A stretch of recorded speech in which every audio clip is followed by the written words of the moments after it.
who gave a talk about queering the economics of farming.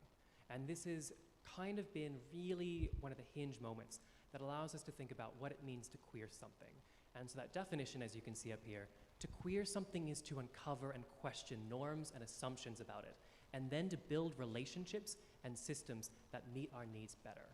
So this real desire after we came out of the COVID epidemic, how can we meaningfully build systems that support our vulnerable communities? And then we were also faced with this interesting double-headed snake here of these communities are innovating in incredible ways already. And how can we weave those communities into permaculture for the betterment of both of these parties? Which kind of created this weird queer third space, which we're choosing to call permaqueer. Next slide, thank you.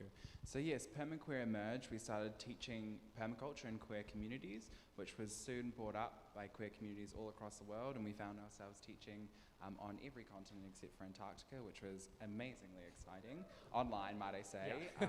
But it was amazing that people would get up at all hours to come and learn from this because they needed it. It was a necessity at this point. Facing COVID was a huge amount of systemic destruction for a lot of queer communities. But another thing started happening is the innovation that was happening in these communities started coming back into permaculture. We started getting perspectives, experiences, designs and systems that we didn't see in this ecology prior to. So thus, permaqueer became an attempted custodian of what those were, how do we understand them, and how do we communicate them. Next slide, please. So through the session, we're going to be talking about social and ecosystems, how we understand them as designers. We're going to be talking about queering and permaculture, so very much what is the pragmatics of engaging in those systems. Then we're going to be talking about empowering queer pathways, because we want people to recognize that there are wicked things happening in our sort of social cosmosphere, but we do have very tangible pathways forward, and permaqueer offers almost as a plug-in to permaculture for us to be able to engage with those systems in our communities and in our societies. And then we'll have a Q&A, hopefully at the end, if we can get through everything. Well, fingers crossed. Next slide, please. Wonderful. So this wonderful, wonderful, wonderful thing that is permaculture really invites us to think about systems. It doesn't frame things in terms of an interpersonal thing or this. We tend to look at the system. And we know that from systems thinking perspective, to change the outcome, we change the system. To change the system, we change the pattern.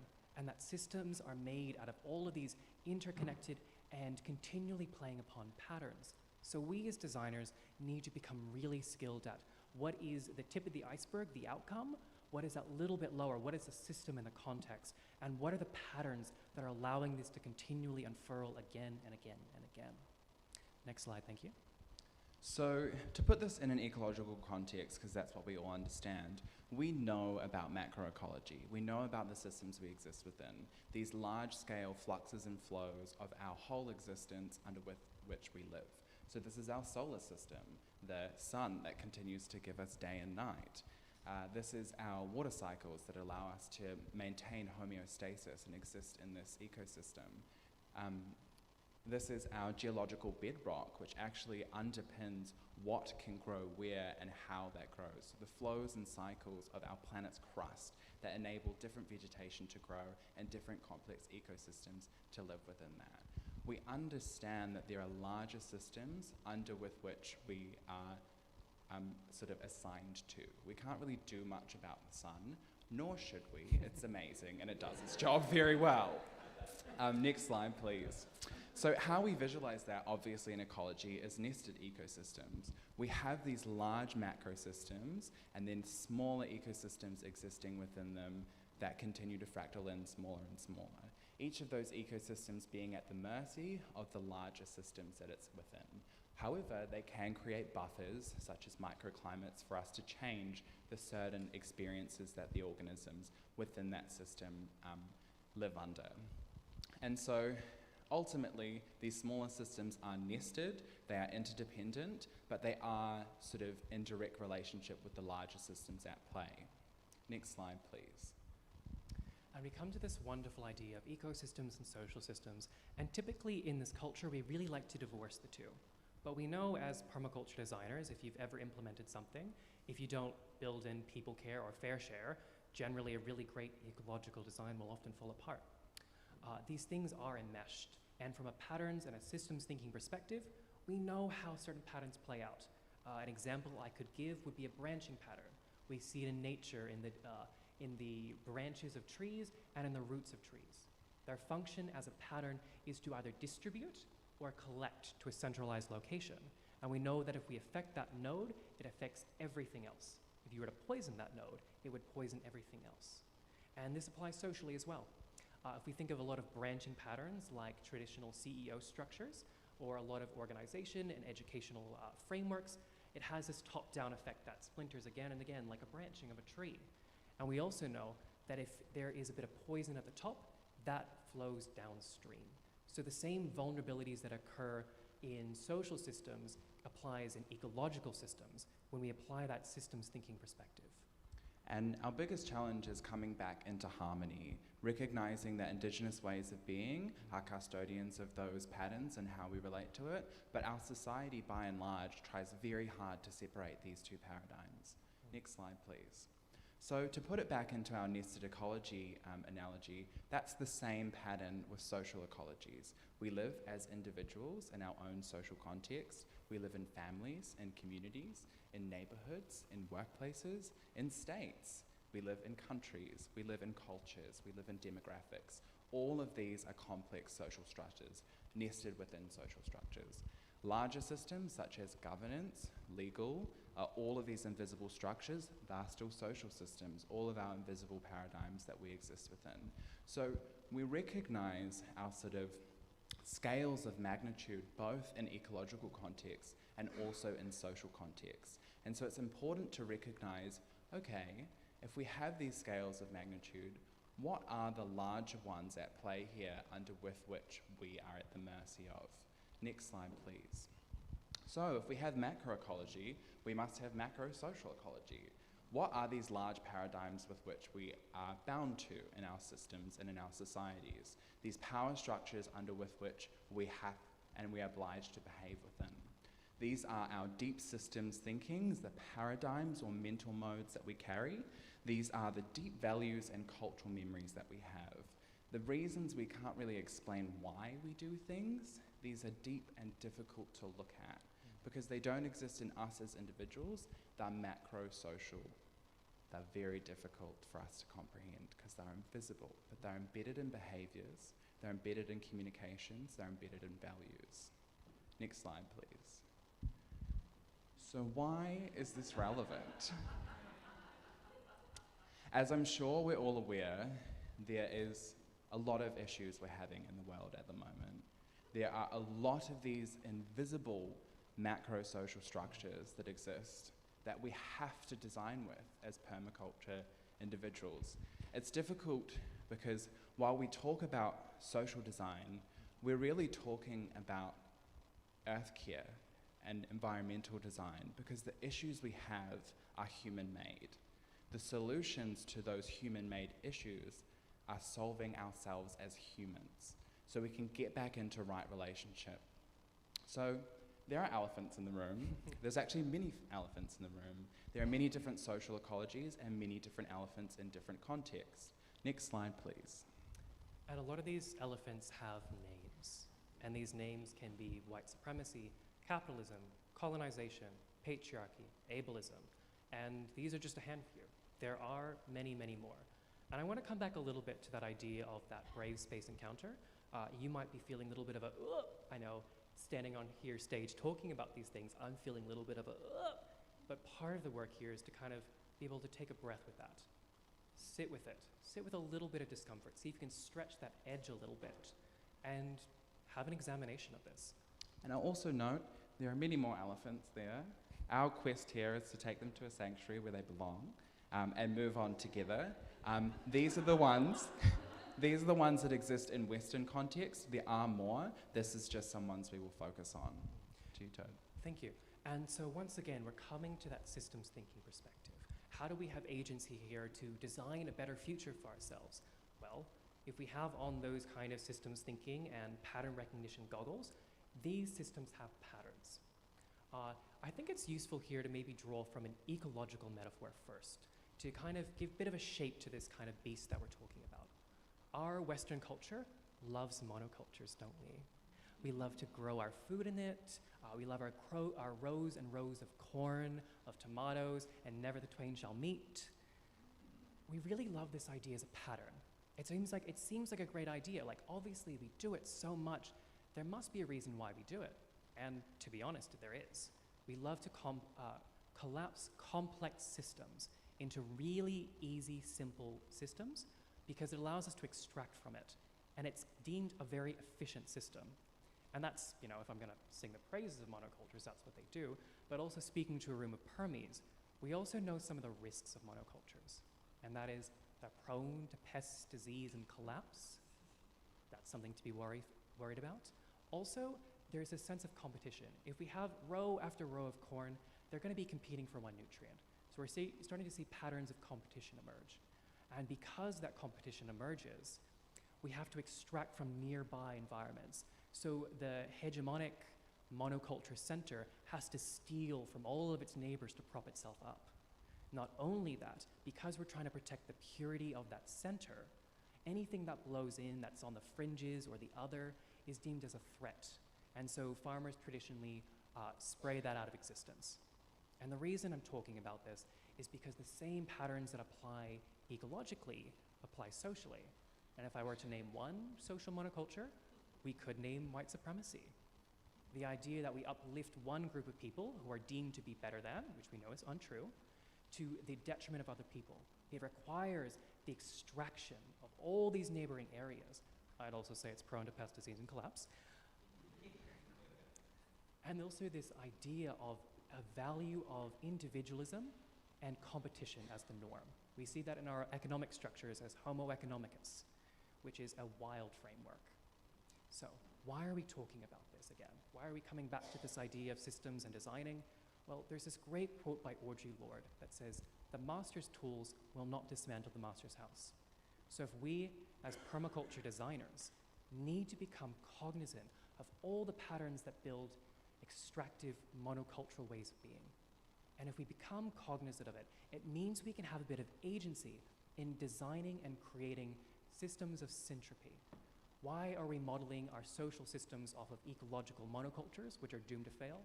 How can we model our social structures off of syntropic ways of being, off of rainforests, collaborative ecosystems that are resilient, regenerative, and fruitful? Next slide, thank you. So what's relevant here is, okay, how does queer come into this? We're talking about edges, we're talking about diverse experiences, but I think it's important for us to define both the use of queer in this context and its history as well. Thank you. So the idea of queer theory, it emerges out of LGBT plus studies in the same way that feminism emerges out of women's studies. And just like how feminism now broadly applies in areas outside of just women's studies, although it's enshrined there, in the way that it can examine how patriarchy affects men. It's being used as critiques to explore everything from ecological sectors to economic ones. So too is queer theory being used to examine, of course, enshrined within LGBT plus studies, but also begins to study that which emerges at the fringe. The weird queer spaces that emerge where 1, 2, 3 parties at the edge of something touch. And in that touching, sometimes a 4th, 5th, 6th space emerges. Something queer happens, and that is really exciting. So when we employ this, it's not queer as in just gender or sexuality, although that's a part of it. It's queer in what else? It's queer in what is another solution. So I argue that permaculture is inherently queer. It's thinking other ways of doing things. So we don't want to collapse this concept into we're just here to talk about who we have sex with, because that's not what this is about. That would be weird. Next slide, please. So we'll pop back into Hannah's quote. To queer something is to uncover and question the norms and assumptions about it, and then to build relationships and systems that meet our needs better. Is that not permaculture? Wonderful. Next slide, please. So we're going to put this into another ecological context.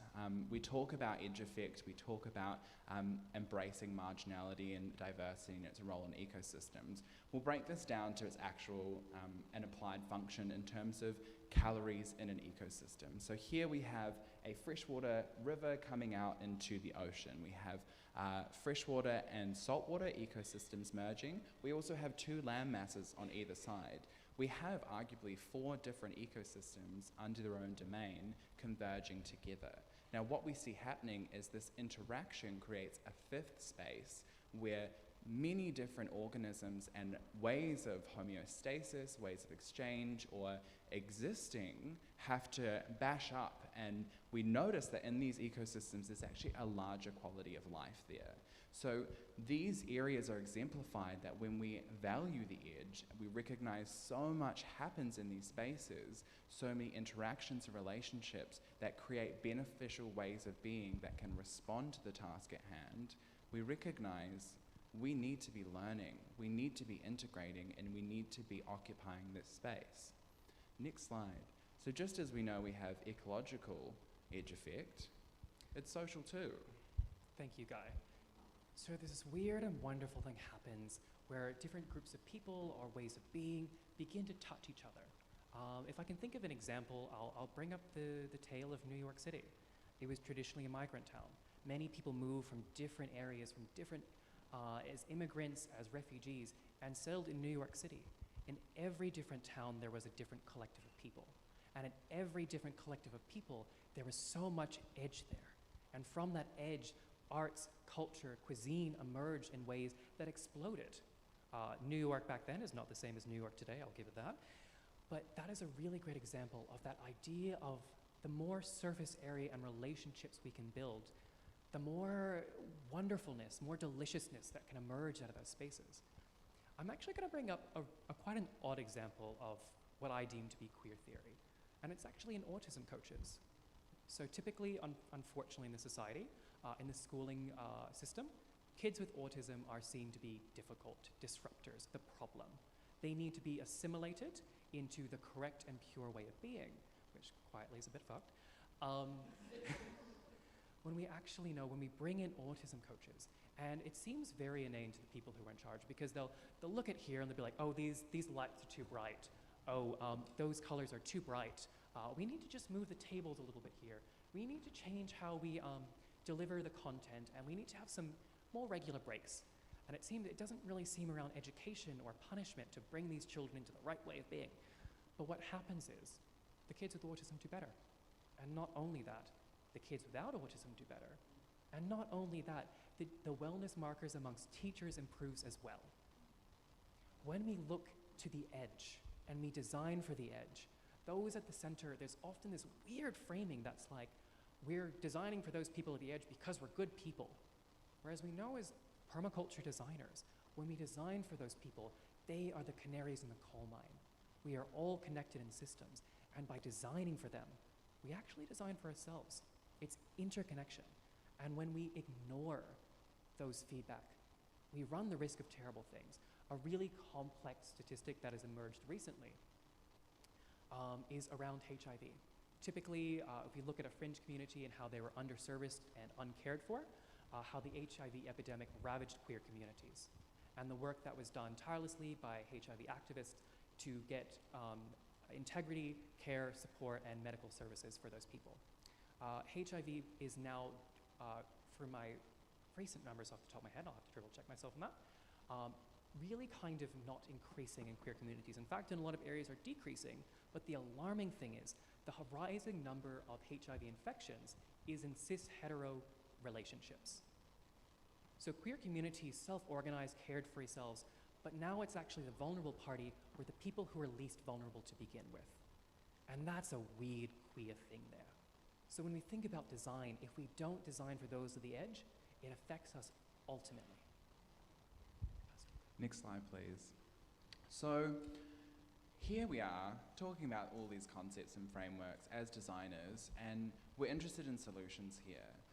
We propose what queer syntropy might look like. So back into our ecological framework of we have entropy and syntropy, drawing from syntropic agroforestry, where we try to achieve more and more complex ecosystems where we have different interrelationships, diversity, and abundance. This is the same in social spheres. So if we're looking into these edge environments and spaces and we're integrating that, we're creating these queer syntropic pathways forward.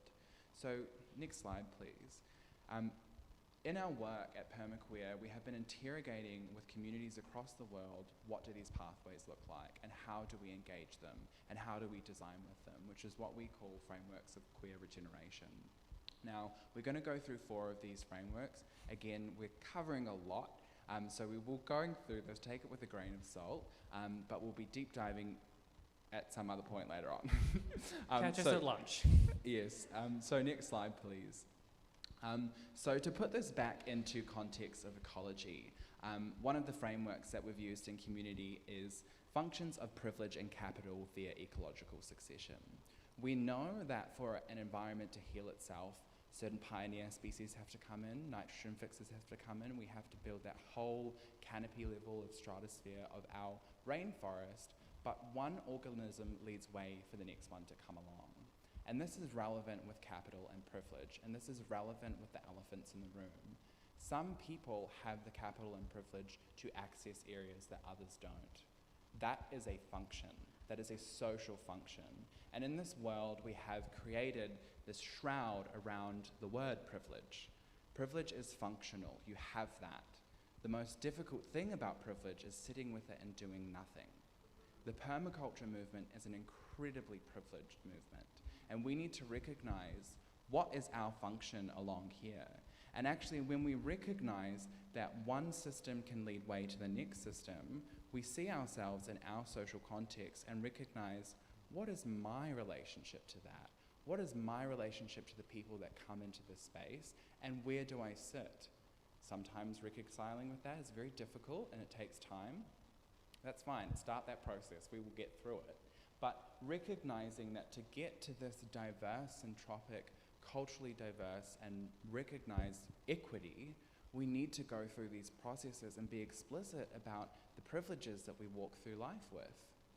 Which brings us to our next section around privilege and capital. Next slide, please. 9 forms of capital. So we've tacked on a little bit of an extra capital there. Sorry, Ro. I just want to plug Ro up there. So forms of capital come from Ro's fantastic new Earth Regenerators Guide to Permaculture. We have tacked on another one in consultation, but back to you, Toad. Thank you. So buy the book, by the way. Yeah, it's incredible.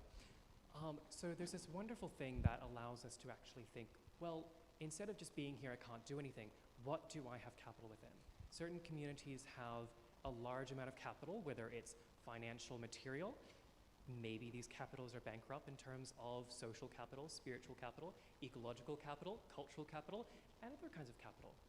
So there's this idea that by having diverse forms of economics, by having ways in which we can actually have discussions and work out, well, I have this kind of capital. So this actually can influence where I sit within an ecology of change. Maybe because I have really great connections in maybe the Liberal Party, God who knows. Maybe my function cannot be so much in direct action. Maybe I can kind of actually really speak in the ears of those who are making change. Each different person is uniquely equipped with whatever capital life has given them, whether it's huge amounts of financial or none, huge amounts of cultural capital or none. What really invites us to look at this is that we are these complex beings who hold very different resources in very different ways. So here as designer raises not the problem, I'll say the opportunity. How do we design social systems that account for the diversity of capital within our communities in a movement towards change? And this allows us to actively step towards equity. Because if you can see here, there are a lot of communities, arguably a lot of indigenous communities around the world, that don't have a lot of financial capital, don't have a lot of material capital, don't have intellectual capital in the Western context, but they are billionaires in spiritual capital. They are billionaires in ecological capital. And we don't have a system that can value that yet. So when we create community systems where we recognize, okay, under this paradigm, this macro social paradigm that we've got, it's acknowledging that this person isn't valuable. But in this paradigm, you are the most valuable person here to the task at hand. So all of a sudden we can start to conceptualize how we relate to diverse people who in this system typically don't have financial capital, typically don't have material capital, but you will also find that in some of those areas, there is a huge deficit of potentially social, spiritual, time, or even experiential. So what does it mean as community designers to create these transactions to build equity from the ground up? Next slide, please.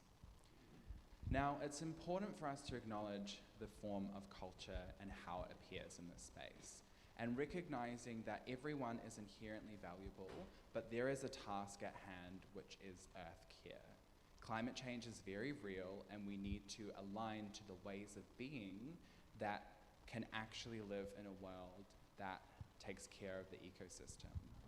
And there's cultures that have already done that. They've done it for time immemorial. And we need to recognize that some ways of being support entropic patterns that damage themselves and the ecosystem. These aren't upheld in just the individual, they're macro social systems. But we also need to recognize that your, broker from Collins Street in Melbourne does not have the value or capacity to step out onto country and relate meaningfully to an elder. They are paradigms, cultures, and worlds apart, and so do their values.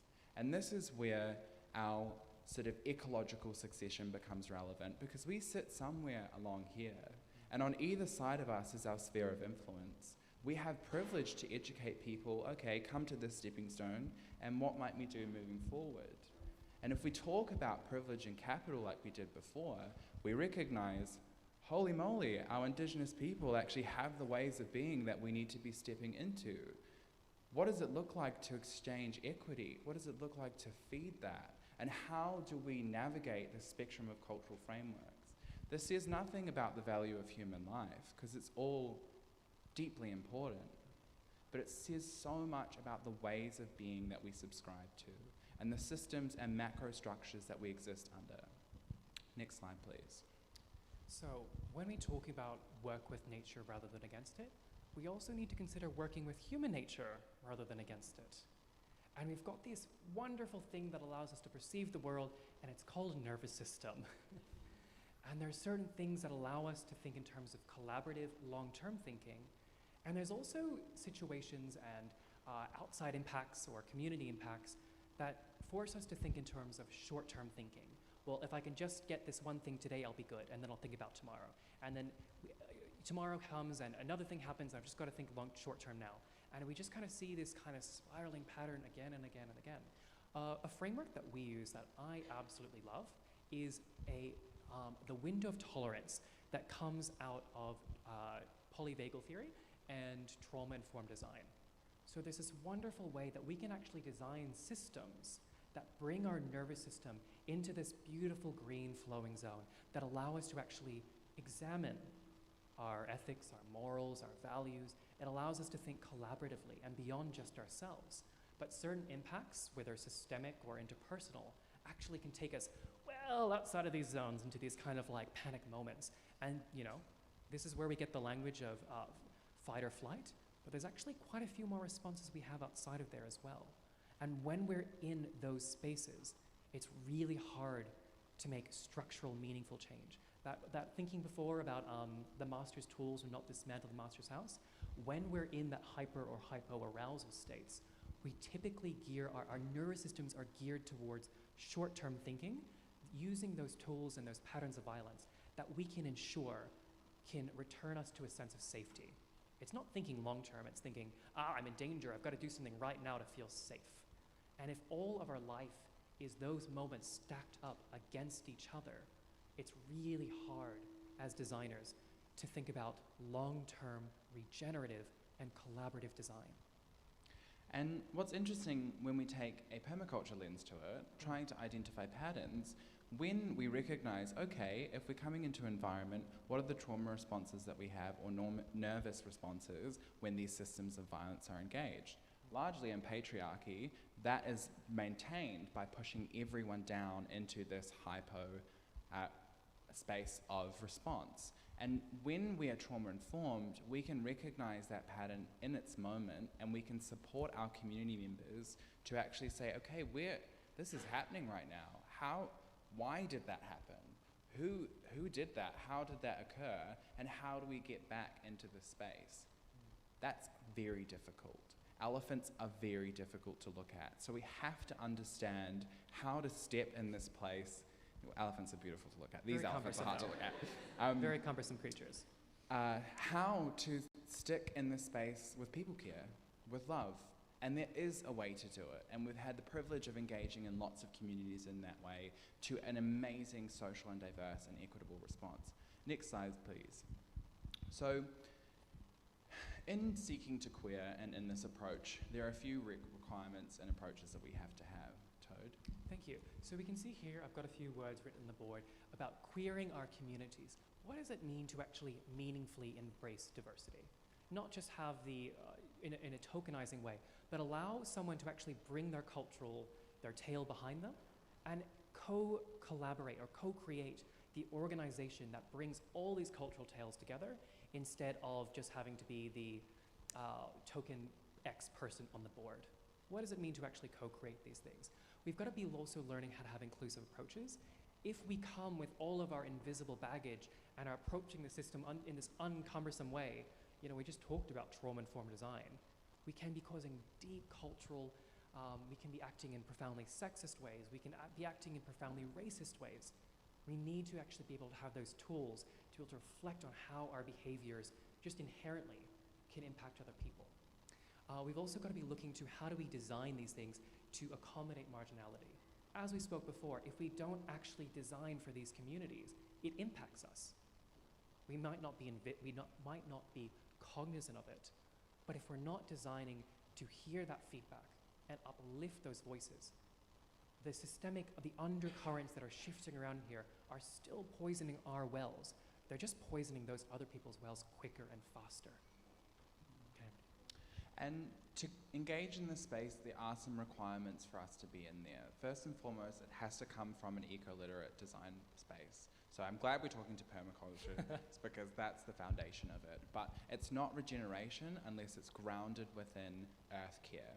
Now, permaculture is not the only framework that is eco-literate, but it is the one that is contextual here. And when we're talking to different communities who don't have ecological design frameworks, it's the most employable one. However, we do always implore people to investigate what their culturally appropriate ecological design frameworks are. The second one, it has to be trauma-informed. If you come out and try to do this stuff, talking about all these things of white supremacy, you will traumatize other people and yourself if you are not trauma-informed in your process. It has to be on a foundation of intercultural literacy, so we have to understand what is the baggage we're bringing into the room, what are the elephants we are riding in on, or should I say charging in on sometimes, and you have to have that intention of, okay, this is going to be uncomfortable, but there's a new way to do this. It has to be an intentional queer imperative of what is that third, fourth, fifth? How do we create it together? Come on, let's go and do it. And also, you have to have the relevant capital and privilege to do it. Otherwise, you will damage yourself or other people if you go into environments that you are under-resourced in and you don't have the capacity or the privilege to impact them, and that's not effective. It will burn you out and it will damage you. However, as we said, we do have that whole 9, 10 forms of capital and privilege. So we can recognize there are multiple ways to engage that conversation. Next slide, please. So at Permaqueer, engaging these approaches, we have managed to have a lot of success across the world, globally, in so many different scales of governments, of publications and food hubs, allyship solidarity, arguably because of this queering. And this queering has come as a community consultation that we have run globally. So while we are the custodians that are delivering this right now, it is not of Toad and Guy. It is a framework, as we said, that's a plug-in to permaculture, to any other designs that everyone can learn. And the degree with which we've been able to scale. But movement ecology is about the other movements that exist in the world right now. This is about Seed Mob and its fight for Indigenous sovereignty. This is about Pacific Climate Warriors and the fight in the Pacific. This is about all of the diverse communities that are doing amazing work that permaculture could contribute to, that could contribute to us. What is getting in the way is the elephants that permaculture refuses to acknowledge and that exist in the movement, and we as designers need to recognize our role in transforming that and what it looks like. Next slide, please. And our ethics are alive and well. Social justice exists entirely as people care, except it has decolonized all of those elephants. Ecological justice exists as earth care, and a lot of communities are doing it that we don't have too much access to because of these elephants. And relational equity is fair share, and it exists very alive and well in so many diverse communities. Again, we have barriers to entering that space. So recognizing as permaculture designers this amazing framework that has the capacity to do so much also is limited by our capacity to engage in diverse communities. We have work to do. We've done a huge amount of work. We get to sit here on the shoulders of the amazing women that have allowed us a space to talk about queerness and permaculture and supported us through the whole way. I see you all. And it's time for permaculture to embrace that as well. Next slide, please. And we're done. So,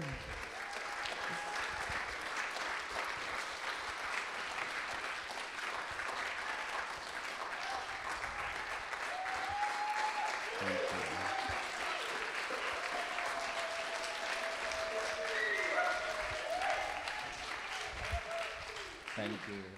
So we'll know we have just totally blasted through so much. So much. You're not meant to absorb this in that amount of time, and this was never meant to be a plug for engaging in this, but we do run courses in how to engage in this more meaningfully, and we really ask people to not necessarily come along to these ones, but to think about what it looks like in your context. And if you are interested in learning more, we do run those sort of things and blah, blah, blah. Anyway, we'll go over to questions now. Yeah. And even if we could actually just take this down, we'd want to sit down because it's very weird talking to a group of people. All of the work we do is relational. It's very odd to kind of have this kind of power dynamics. We do want to like maybe kill the slideshow a little bit. Yeah, we might still keep the mics, unfortunately, but I'll keep this one to run around for questions if that's okay. Wonderful, thank you. Hello. I just wanted to firstly thank you both so much for being on the edge and stepping very, very bravely and communicating so eloquently about some big elephants, and that's your edge, and it's such a beautiful edge that you operate on so well. For all of us in the room who now see that we sit on edges too, at different parts of the social succession, so we're now able to see, okay, we can move resources from here over to here where it's needed, but we can also work to support that edge or value that edge. What are some tips for people to not have an extractive relationship with diverse communities? Do you mind if I speak to this one? To you? This is reminded me of a very weird conversation I had a while ago with a lesbian Baptist minister, which is in itself a sentence and a half.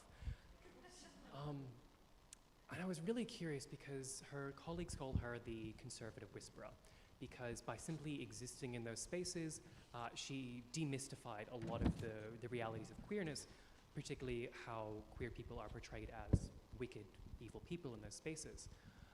The reason I mention it, though, is because there's one thing that she said that really struck me. She said that transformation only occurs in relationships. So my advice would be to form meaningful relationships. We don't want to come in with an agenda. As an emergent process, how do we form relationships and that allow us to actually have the real conversations? Because we always come in with an idea of something. But when we have an authentic heart-to-heart connection with someone, it can lead us to some really weird, wonderful thoughts and ways of being that we never would have thought of. That's mine. Yeah, thank you. And I would say really good one that I had thought of, and it's flying around. Responding to building relationships and not extracting from other people. It's just completely fallen out of my mind. I might Come back to it. Next question. Thank you so much. It's just always such a privilege to hear both of you speak. I want to ask a really pragmatic question about our movement, and I want to ask a really pragmatic question about our organisation, Permaculture Australia. What are your visions for how Permaculture Australia has the potential to be an amazing movement and an amazing organisation, a peak body for all of this fabulous disparate beings that we are? We're a real toothless tiger at the moment. Sorry, in full disclosure here, Toad and I both sit on the board of Permaculture Australia at the moment. It has been a really dysfunctional, disappointing year. We're hoping that moving forward it will be an amazing year. What's your vision? How can we make this powerhouse actually make a contribution to national and international debates? Thank you. Toad's not going to say anything because it's a conflict of interest. And that reminded me of what my answer was. And we'll combine them together. So with both PA and with us as individuals, really recognizing what it is that you bring into the space. And I don't mean like your skills and your talents. I mean like what is your cultural history and what are the paradigms that you're dragging through the door? Because if you want to have equitable exchange with people, you need to be aware of what's in the shadows for you. And that's the same for PA. PA needs to recognize that it can mobilize an incredibly privileged demographic of Australia that has a lot of really fantastic solutions moving forward, and it needs to figure out what it does do and specifically what it doesn't do. And peak bodies come to organise in macro ways to coordinate things that communities can't do and states can't do. And I think that's difficult. What is it willing to do as a peak body, and how is it recognising the membership's demographic and the privilege and power that it has? Is it mobilising that power? In my opinion, in some ways amazingly, in some of these ways, not so much. So potentially having conversations that are trauma informed, so we're not going to go in and being like, y'all are white, some of you are rich, do the thing. That's not going to work, How do we be transformative and also trauma informed about that approach? And, there are definitely ways for that to be done. Thank you. Next one. Thank you both very much. I thought that was terrific and really interesting and stimulating, and I thought I'd had discussions with you and I thought I knew it, but the presentation was lovely. Look, I'm going to actually make a disclosure now because I think I was wrong in my book, and I've got a sense of this may be the truth, and sort of getting to the truth without illusions, I think, is what we need to be doing. It's about the edges and the margins. And when we look at what comes out of edges and margins, it's often so much richer than the slower, consolidated, classic thing. They don't want to move. I mean, we could look at a Liberal Party in Australia, don't want to move. It has to be the edges. And I want to change that word to become the centre and focus of creativity and possibility and exchange and culture and regeneration, because they are not so attached to the sort of non-progressive thing. And I think if I were to write that again, I would rewrite it as these places where people are often underprivileged and don't have resources and don't have 9 forms of capital, but where they're rubbing shoulders and meeting, much greater things can happen. And I'm thinking of slums in India, where they had their solutions in COVID to water and food and the government could do nothing. I think we are erroneous to see them as edges and possibly not us, but see them at points that we can grow and learn. I think That's all. But the forms of capital, I think we need to become aware of what capital people have got. So I'm thinking of an 8-year-old girl, Konso, Ethiopia, Southwest Special Tribe, being laced into rope at 8 years old to carry wood 6-8 kilometres backwards and forwards every day of her life. Now, making potential for those people to explore their lives, I think sometimes we have to open the door, and sometimes we have to force entry and say, this is wrong, we can enter here and open those doors and learn. So there are two things, I hope they're not contradictory, but if I were to write the book again, I'd talk about centres of potential, not edges and margins so much. Thank you, thank you. And just to acknowledge something there as well, I want to exemplify accountability that just occurred there. And, you authored one of the, formative texts that people engage with, and the reflexiveness to transform that disposition, that moment in there, that's what this is. That's acknowledging and speaking to your community about that form of change. So thank you, and of course you do it, Ro, of course.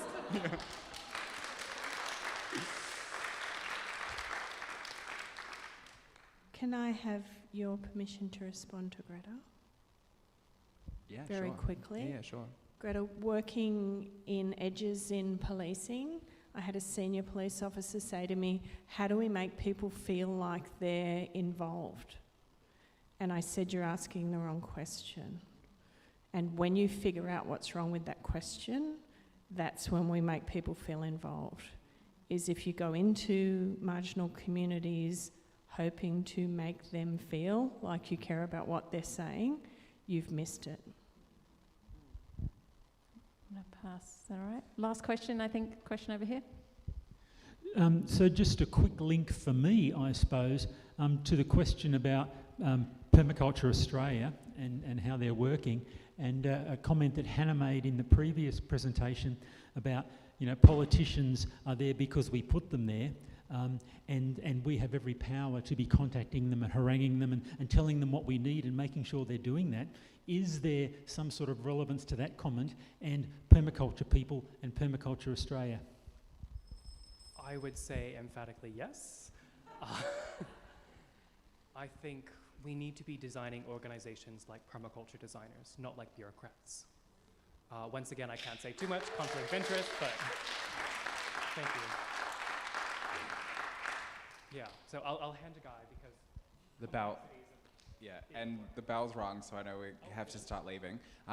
But I also want to plug, again, endlessly, Seed Mob. So in terms of movements and in terms of contacting MPs and mobilising in terms of the realities of community organising and the realities of changing policies, that's what these grassroots movements and their campaigns do, day in, day out. They understand this intrinsically and they're experts at it. Yes, permaculture could definitely do that. We don't need to reinvent the wheel. We just need to look to the communities that are already doing it. And again, our blockages are the fact that some of these in the room are Indigenous communities, and permaculture has its limitations to how we will work with them. So I agree, and I agree the work has already been done, and we need to figure out how to integrate that work.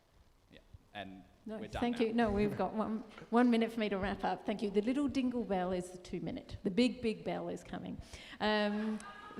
Thank you both so much. 2 years ago, I came into the queer community as a queer light, as in agender. And permaculture is a big love of mine. And when I saw permaqueer, my heart sang, and you brought it together. So thank you.